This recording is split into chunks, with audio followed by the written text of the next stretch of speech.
All right, everyone, welcome back to the channel, and let's just get this started.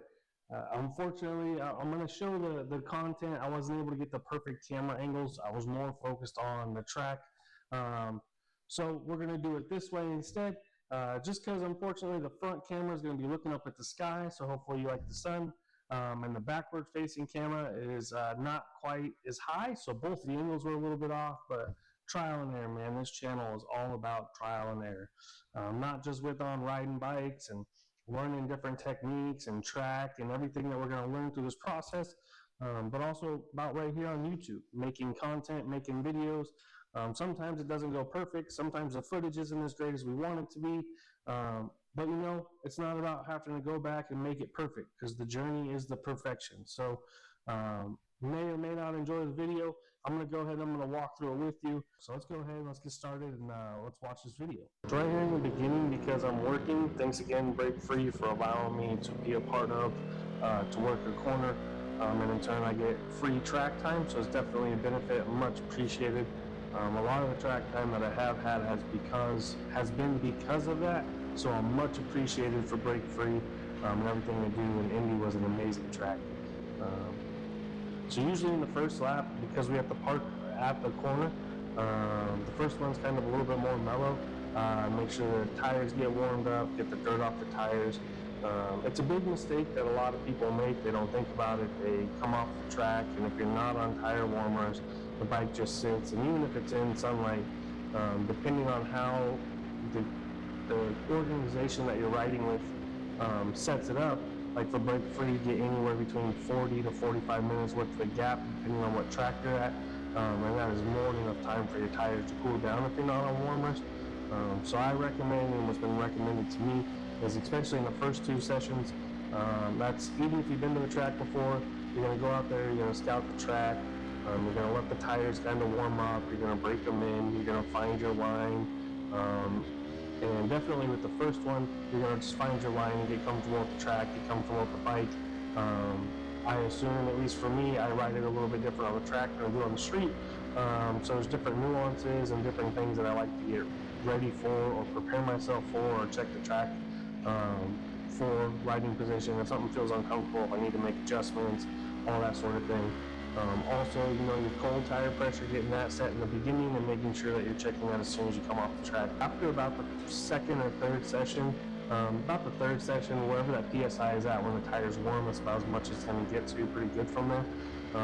But always pay attention to your tires. Like, I think that's a big reason why a lot of people end up crashing, especially when they're coming in after being out on the track.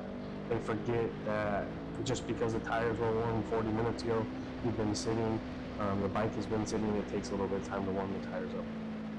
So at the first session, it's usually just about scouting, getting comfortable with the bike, making sure everything feels okay, picking the line, and then usually the second session is I'll go a little bit harder.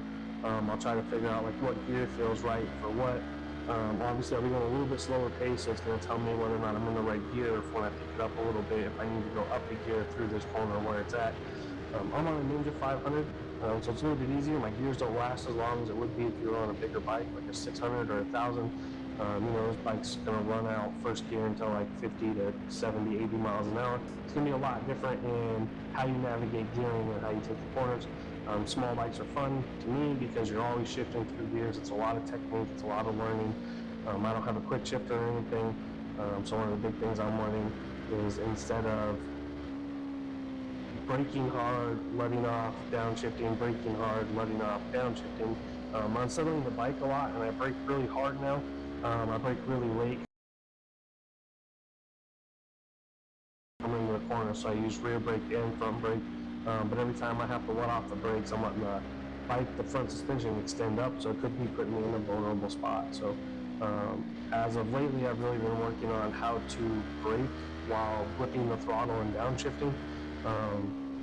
It's taking a little bit of getting used to. I keep going back and forth on where like the position of the brake lever is, just because depending, basically when you grip the throttle, or I grip the throttle when I'm braking at the same time, sometimes I'll stab the brakes and you can feel the dive down, and that's not what you want either.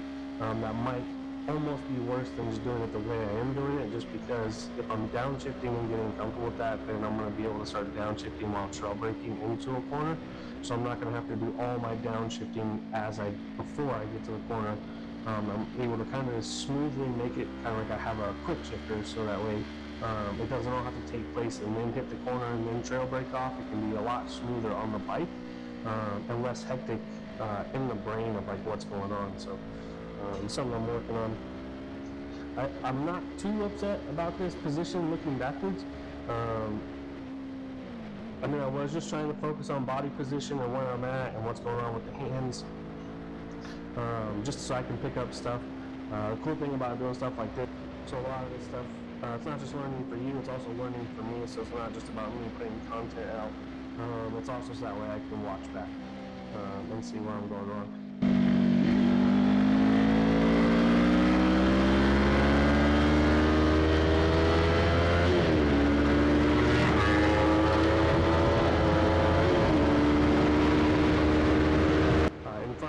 Just passed me right there. He's one of the break-free / sunburst guys. You know, I love the sunburst guys.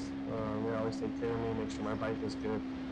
Great people, great shop to work with, and they're always going to steer you right. They're not gonna push you beyond where you're at. So it's always been great for me. Really great. He helped me out right here, kind of showing me lines, seeing if I could keep up. Definitely could not. Indy's a super cool track. It's a shame that it wasn't 2 days long, it was only 1 day, because I really spent like the first day figuring the track out, and by the time I started to get a little bit comfortable, I started to get tired, and once I noticed I was tired, I actually didn't even do the last 2 sessions, just because the session before I decided to stop, I was missing my lines, I wasn't braking right, and I could just feel that I was getting tired. And as much as I wanted to do 2 more sessions, at the end of the day, it's just not worth the injury. I have plenty of track time coming to me, I'm sure, in the future. But it was really great to learn. It would have been cool for a second day, because I feel like the first day is always figuring things out and finding out where you're going wrong, and then recapping that night. And then the second day, you actually need to go pretty hard on the track and push yourself in those areas that you're struggling in, or that you know that you could be doing better in. So 1 day is awesome, it's still fun, but 2 days, at least 2 days is like fantastic, because you're gonna slowly like try things and work on things, and you can feel the progression just from 1 day to 2 days. So yeah, but it was really cool to be out here. There's got a lot of like false apexes and or double apexes. Like this corner right here, I wanted to go more of like a triangle, so I want to run it as a V, come up, hit the brakes and dive down, so that way I have like the best exit coming out of that straight to go wide. Coming out of that corner, if you take it just right, you can basically skim the corner, and then when you're on the throttle from right before you hit that apex, you can pretty much just drive straight out.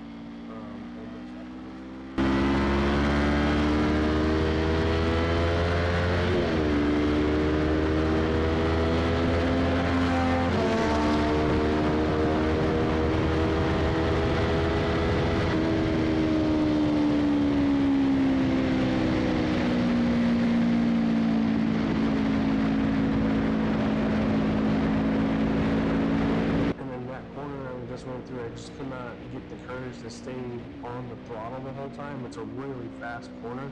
You really don't have to get off the throttle at all, especially on a small bike. But you know, learn.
cause of big bikes getting in the way of small bikes, but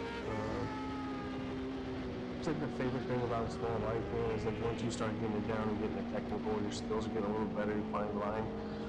Majority of the tracks, at least out here in Arizona, the big bikes really don't benefit you all that much. It is fun to do 100 and, as my buddy would say, buck Jesus, but for the most part, smaller bikes, middleweight bikes are going to tear it up unless you have the skill to actually carry all that speed through everywhere.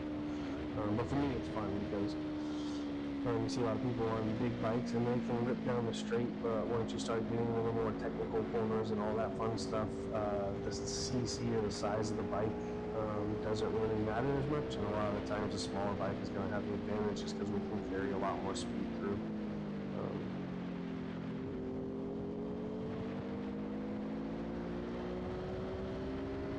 So here, a little bit wider, just because I'm not sure how that person is riding. It's also tough on the track because you never know how people ride, especially if you're in like the beginning or it's like the first few track days and you're riding in C group, or I prefer to be in C group whenever I go to a new track. It just allows me to be slower. I don't feel like I have to be faster to keep pace. It's just you're not supposed to pass in corners and break free on C group, so that's a benefit, but people are so unpredictable. A lot of people are learning. A lot of times people are getting their ego put in check because they think they're faster than they are. So you just have to be careful when it comes to passing and making sure that you have an open spot like what just happened. Just because people are unpredictable, they don't necessarily always pick the best line, or there's just their inputs are off, or they do something weird just because of their comfortability. So you just gotta be careful. Once you get around people, if you have buddies that end up being in the same group, because track is a great way to make friends. Everybody's extremely helpful. Everybody just wants to achieve whatever goals you have out there and have a good time. So once you find like a couple people that you can ride with or that are helping you get better, or you guys have a similar pace, you'll learn their habits. It'll become easier to predict what they're going to do because they're going to be better riders or more predictable. What they do is make sense. Newer riders, even myself, does some weird things sometimes, and if you're in the middle of passing, it can really hurt the both of you. So just be careful when you're passing, especially on your first couple track days.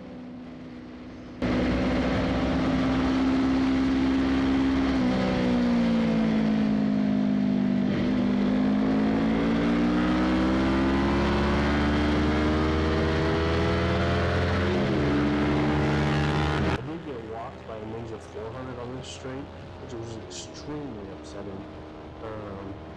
So we do have a fix for that coming. On the Ninja 500, it doesn't necessarily have enough oomph on straightaways that are slightly uphill, even like downhill, to actually carry all the way through 6th gear. Usually you get into like the middle 5th gear, and then it just doesn't have that. It just doesn't accelerate fast enough or have the oomph to carry all the way through. And since I don't do, like, it's a Ninja 500, so I'm not trying to do no road racing or anything, we're going to change that up a little bit. I'm going to sacrifice some top end speed for the acceleration, just so I don't get walked down the straight by a smaller bike, but also I think it's going to make it easier to navigate, a little bit more acceleration and power to drive through out of the corners.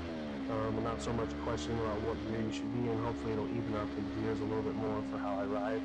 And I won't always be trying to figure out whether or not I should be almost redlining 2nd gear or in 3rd gear, but then when you break down through into the corner, 3rd gear is so low that it doesn't have any driving power to get out. So hopefully that'll also help with that and kind of pick that acceleration up a little bit.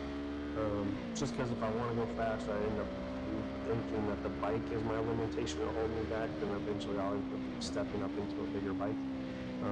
But in the meantime, like, I love this bike, everything I'm learning, so I'm just gonna buy the parts and do the things I need to do in order to make it how I like it, if that makes sense. Without doing anything major, this bike is completely stock other than the slip-on and the few farkles I bought when I first bought the bike from Amazon, which I don't suggest doing, but to each his own. But yeah.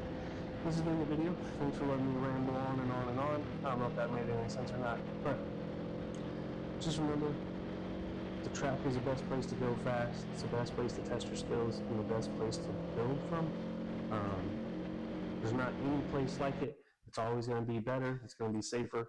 You're going to be able to push yourself a little bit more without having to worry about oncoming traffic, animals for the most part, any of the chaos that comes with the street. It's also a great place to find people that are much better and more skilled riders than you. And like I said, like everybody's always willing to help everybody else because it's a community about participating in this sport. You're going to get a lot of varying different skill levels. And for me, like I always want to push myself to be as good as possible in anything I take an interest in. It's just the way I'm wired, and like I like to have fun, you know. So found that by upping my skills and learning how to go to the track more, it's actually made me a safer rider on the streets. I don't have the urge to go ripping it anywhere I need or to do anything crazy or reckless. I'd be lying if I said from time to time I don't like to go through the canyon, go through some twisties a little bit more aggressively, but it's still not as aggressive, I don't think, as what I used to ride. Um, it makes it quick and fun, but I don't push it to my skill level limit.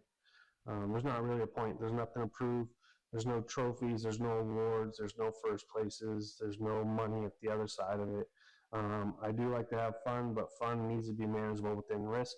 And if you're going to take risk, there's no place to do it like on the track. So big shout out again for watching this whole video. Big shout out to Break Free for allowing me to be part of. I hope I can do that again, because anytime I can get on the track is a great day. And I definitely appreciate everything. Sunburst, Break Free, Andy, thank you again for allowing us to be out there. And thank you for staying tuned on the channel. Take care. Ride safe.